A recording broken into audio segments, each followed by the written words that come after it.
আমার ননদের বাসা থেকে অনেকগুলো গাজর পাঠিয়েছে, তো আমি মনে মনে ভাবছিলাম যে এগুলো দিয়ে কি করা যায়। আর এগুলো দেশি গাজর, একদম মিষ্টি গাজর যেটা সেটা।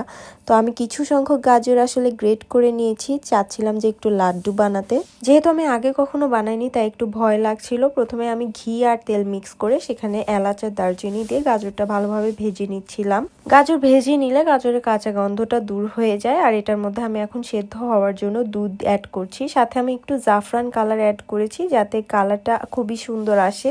আমি ইউটিউব দেখে এই রেসিপিটা ট্রাই করছি। তোমাদের যদি মনে হয় কোনো স্টেপে ভুল হয়েছে তাহলে তোমরা নিঃসন্দেহে আমাকে কমেন্ট করে বলতে পারো। গাজরটা সেদ্ধ হয়ে আসবে যখন, তখন আমি এটার মধ্যে চিনি অ্যাড করে দিচ্ছি। চিনিটা আমি একটু ভালোভাবে মিক্স করে নিয়ে এখানে আমি অ্যাড করব গুঁড়ো দুধ। তারপর চিনি আর গুঁড়ো দুধ একসাথে খুব ভালোভাবে মিক্স করে নিয়েছি। এটা রান্না করার সময় যে এত সুন্দর একটা স্মেল আসছিল, তোমরা রান্না না করলে বুঝতেই পারবে না। আসলে বেশ অনেকক্ষণ ধরে উল্টে পাল্টে সবকিছু মিশিয়ে নেওয়ার পর গাজরটার কালার যখন এরকম হয়ে গিয়েছে, তখন আমি এটা চুলা থেকে নামিয়ে ঠান্ডা করে লাড্ডু বানিয়ে নিয়েছি। আর এটা আমার কাছে খেতে ভালোই লেগেছে, তোমরা চাইলে ট্রাই করে দেখতে পারো।